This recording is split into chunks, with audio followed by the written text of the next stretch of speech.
Hey, welcome back to Common Core Algebra II. Today's lesson is 12.5 Independent Events.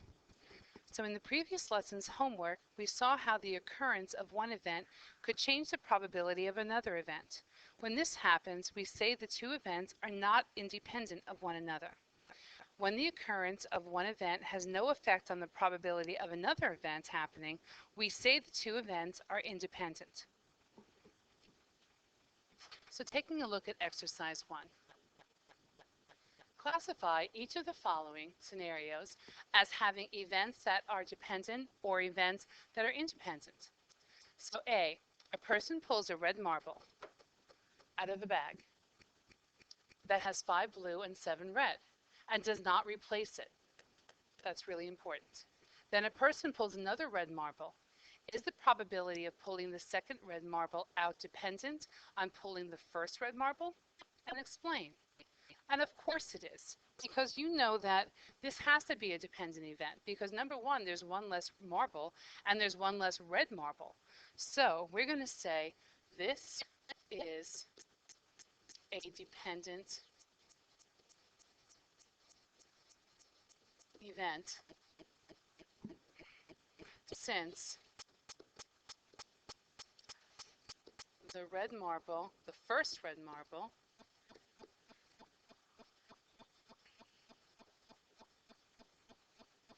is not being replaced.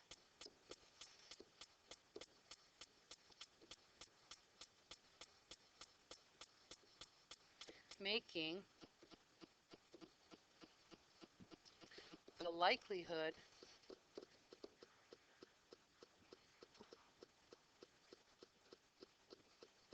I don't know if I'm spelling that right.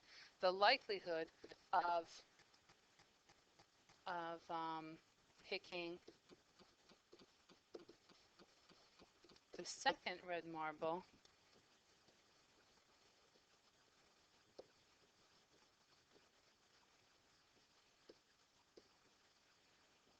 the likelihood of picking the second red marble less than the first.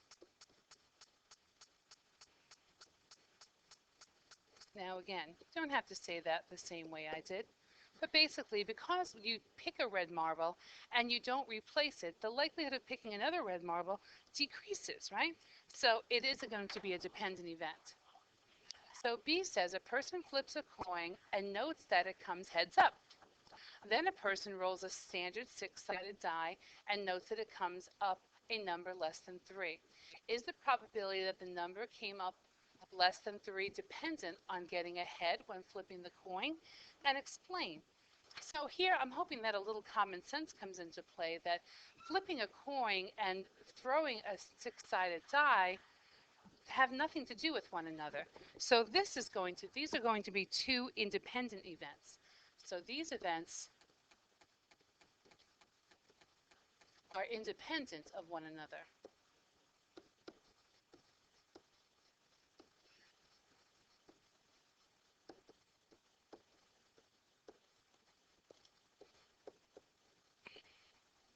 Because flipping the coin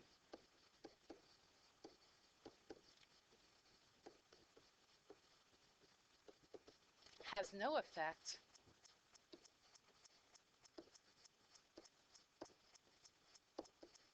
on rolling the die.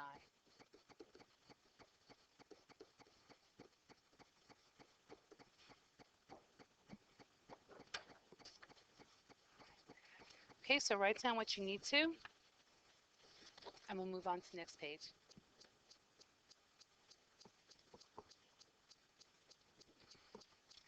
The idea of independence is one that comes fairly naturally, but is important in order to see if there are association amongst two events. So let's develop a tool to test dependence. So, exercise 2. The spinner below has spun once, and its outcome is noted. Let E be the event of getting an even. So E is the event of getting an even, P is the event of getting a prime, and L is the event of getting a number less than 5. So find the following probabilities. The probability of getting an even number. So the probability of getting an even is equal to, how many even numbers do we have? 2, 4, 6, and 8, which is 4. Out of how many possibilities do we have, which is 8. So the probability of getting an even number is a half. That makes sense. Okay? So then B says the probability of getting an even number given that the outcome was a prime number. So this is what we did in our last lesson. So this is going to be the probability of both even number and a prime divided by the probability of a prime. So this is equal to the probability of an even and a prime. All right, so the probability of an even and a prime, well, there's only one even number that's prime, and that's 2. Over the probability of prime, how many more prime numbers do we have? 3, 5, and 7. So it's 1/4. Okay, so the probability of getting an even, given that the outcome was a number less than 5. So this is going to be the probability of both even and less than 5 over the probability of less than 5. So this is going to be, how many numbers do we have that are even and less than 5? All right, so let me erase this so we can just do the same thing. So the probability of even and less than 5. We have 2 of those. And how many numbers do we have less than 5? 4, 3, 2, and 1, which is 4. So we know this is equal to a half. So D says, which event does E depend on P or L? How can you tell, and what is a reasonable test? So just reminding ourselves a little bit that the probability of E is 1/2, and the probability of E given L is, I'm looking here, probably because I'm looking here in the green, is equal to 1/2. So in this case, there's no dependence here. All right, nothing changes. So here, no dependence. So if we look at the next one, says the probability of E and the probability of E given a prime. All right, so the probability of an even number is 1/2. The probability of E given P is 1/4. So here you can see one affects the other. So this is going to be dependence, since P of a prime number affects P of an even number. All right, so if you look here, these change. So showing dependence. So a reasonable test is, we're looking to see if one affects the other.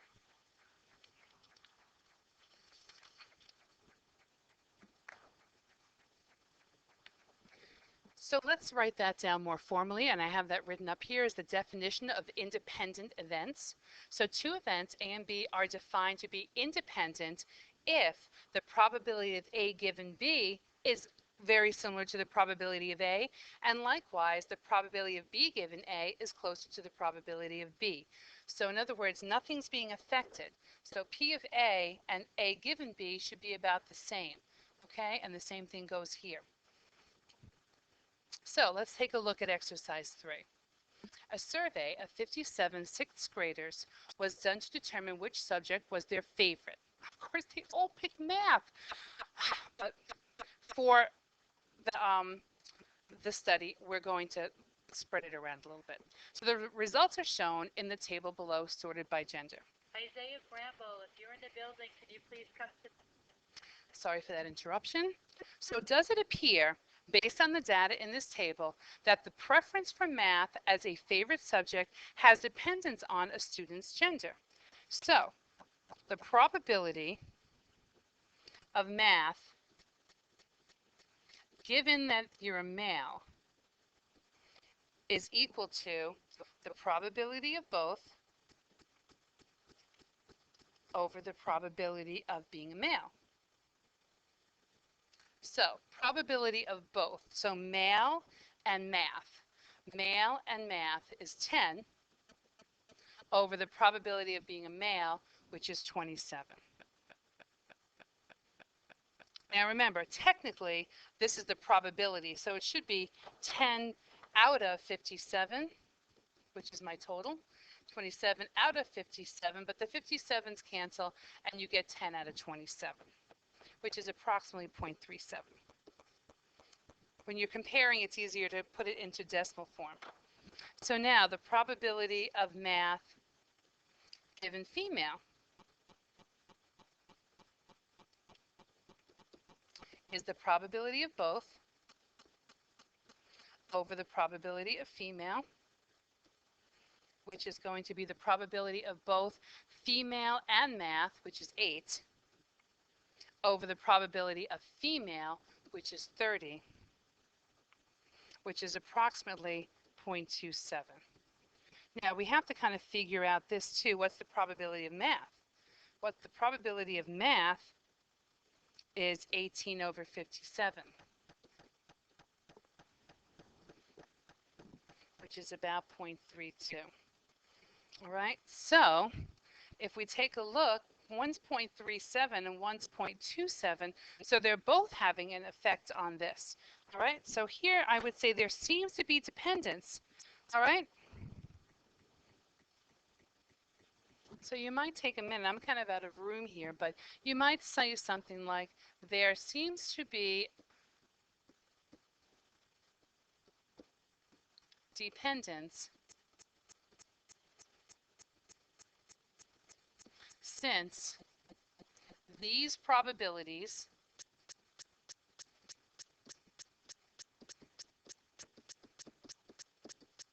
are different than the probability of liking math of 0.32. Right, I don't have really room to write all that, but that's what we're comparing.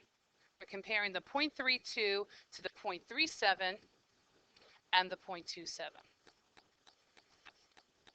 B says, does it appear based on the data in this table that the preference for social studies as a favorite subject is dependent on the student's gender?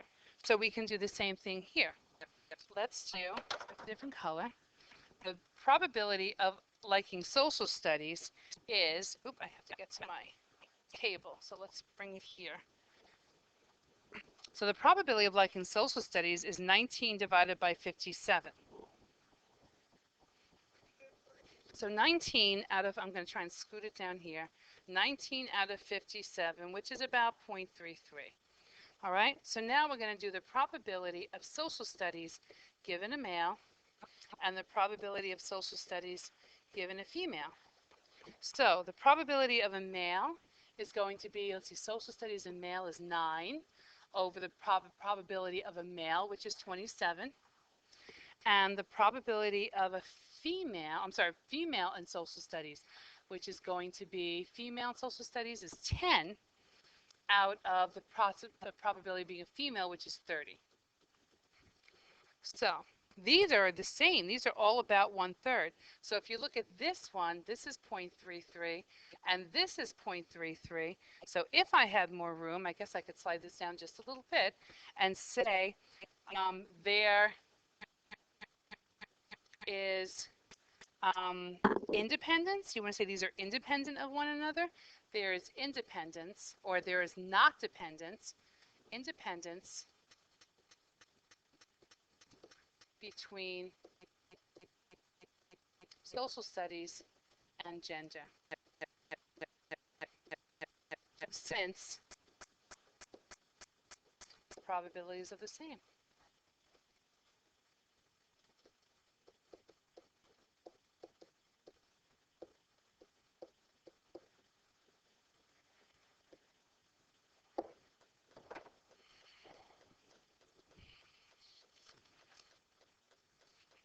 Okay, so finish writing down what you need to.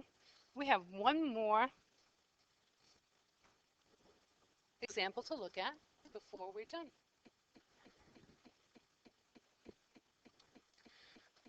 Okay, so exercise 4, there's a nice test for dependence that can be applied easily and comes from our formula for conditional probability from our last lesson. All right, so remember that the probability of A given B is the probability of A and B, or the probability of both over the probability of B. So if A and B are independent, then rewrite this formula to solve for A and B. So basically, we just actually did that in part of our classwork of the last lesson, and that was going to be the probability of A and B equals, I'm sorry, A given B. We have to rewrite it.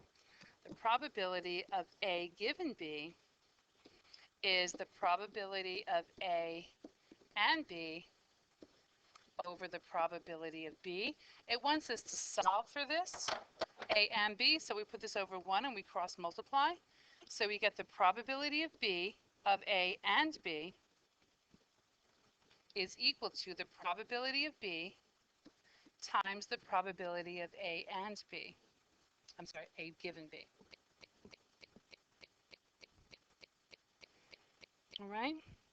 So we look at B. Let's see if we can make sense of this now. Use a little bit of an application. It says here the probability that a person is left-handed.